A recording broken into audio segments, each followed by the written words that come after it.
अस्सलाम वालेकुम व्यूअर्स, मैं आपका होस्ट यासिर आप लोगों को वेलकम करता हूं अपने चैनल में और उम्मीद करता हूं कि आप बिल्कुल ठीक ठाक होंगे, खैर वाफिस से होंगे। मेरी दुआ है कि आप हमेशा खुश रहें, मुस्कुराते रहें। व्यूअर्स, आज की वीडियो में एज यूजुअल एक बहुत अच्छे और यूनिक टॉपिक के साथ आप लोगों से बात होगी। आपसे रिक्वेस्ट है कि वीडियो को एंड तक ज़रूर देखें।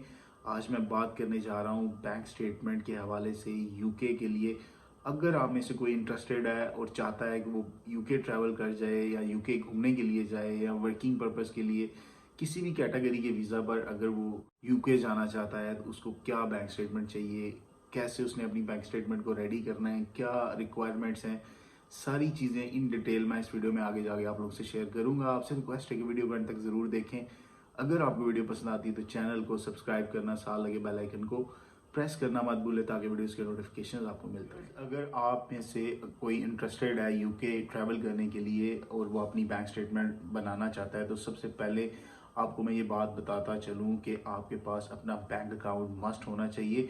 सिर्फ बैंक अकाउंट होना काफ़ी नहीं है, आपका अकाउंट जो है वो मिनिमम 6 मंथ ओल्ड होना चाहिए, यानी 6 माह से पुराना अगर आपका बैंक अकाउंट होगा तभी उस अकाउंट के अगेंस्ट जो उसकी स्टेटमेंट है वो एक्सेप्टेबल होगी वीज़ा प्रोसेसिंग के लिए। अगर आपका अकाउंट जो है वो 6 माह से पुराना नहीं तो आपको इंतज़ार करना पड़ेगा और आपने वो 6 मंथ की जो कंडीशन है उसको पहले नंबर पे पूरा करना है। व्यूअर्स, अकाउंट अब बहुत सारे लोगों का होता भी है बैंक्स में और वो उसमें पैसे जमा भी करवा रहे होते हैं, डिपॉजिट करवा रहे होते हैं, विदड्रॉ करवा रहे होते हैं। तो लोग समझते हैं कि शायद सिर्फ इसी का नाम जो है वो बैंक स्टेटमेंट है। ऐसे नहीं, अगर आप के पास फंड्स की कमी है और आप एक अच्छी बैंक स्टेटमेंट भी चाहते हैं तो जो चीज़ें मैं इस वीडियो में आप लोगों से शेयर करता जाऊंगा, अगर आप उन पर अमल करते हैं तो आप एक अच्छी बैंक स्टेटमेंट जो है वो रेडी कर सकते हैं इन लो फंड्स। अगर आप सैलरीड पर्सन हैं तो आपके पास अपनी सैलरी स्लिप मस्ट होनी चाहिए।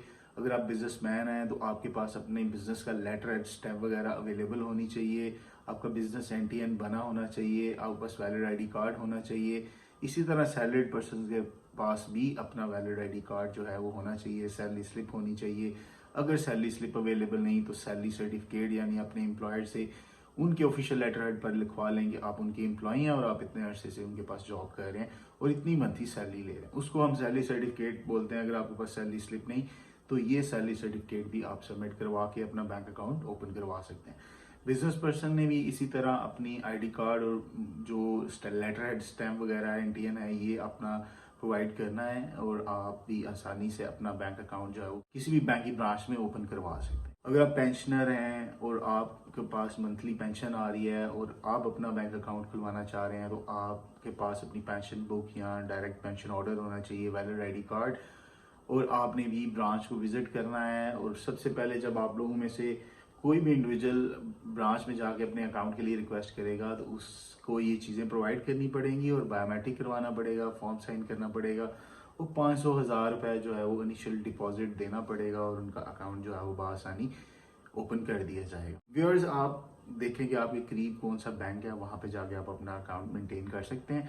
उसको 6 माह तक जो है आपने जो है उसको चलाना है, उसमें फंड्स जो है वो जमा करवाने हैं और फंड्स जो जमा करवाने हैं वो इस तरह जमा करवाने हैं कि आपकी जो रिक्वायर्ड बैंक स्टेटमेंट है वो उस हिसाब से at the end of 6 month उसका जो एंडिंग बैलेंस है उसके अकॉर्डिंगली हो, यानी कि जितनी स्टेटमेंट आपको रिक्वायर्ड है उसके मुताबिक लास्ट मंथ 6 मंथ जो होगा उस महीने के आखिर में जो बैलेंस आपके अकाउंट में आना चाहिए वो उतना आना चाहिए जितनी आपको बैंक स्टेटमेंट रिक्वायर्ड है। पाकिस्तानी 20 से 22 लाख 25 लाख तक अगर आप अपने फंड्स मेंटेन कर लेते हैं तो आपकी जो स्टेटमेंट है वो एक अच्छी बैंक स्टेटमेंट जो है वो कंसीडर की जाएगी और इतने फंड्स मिनिमम रिक्वायर्ड होते हैं अगर आपने यूके का वीज़ा अप्लाई करना है। अब आपने स्टेटमेंट ऐसे बतानी है कि जब आप अपना अकाउंट ओपन करते हैं तो आपने इनिशियली 50,000, 60,000, 1 लाख रुपए से स्टार्ट लेना है और अपने फंड्स जो हैं वो इस तरह अपने अकाउंट में पार्क करने हैं, यानी कि आपकी जो जमा करवाने की रेशो है, डिपॉजिट करवाने की रेशो वो ज़्यादा होनी चाहिए और आपकी विदड्रॉ की रेशो कम होनी चाहिए। अगर आपने पैसे जमा करवाने हैं तो निकलवाने भी हैं, इसी को हम इनफ्लो आउटफ्लो बोलते हैं। फॉर एग्जाम्पल, अगर आपने 50,000 आज जमा करवाया तो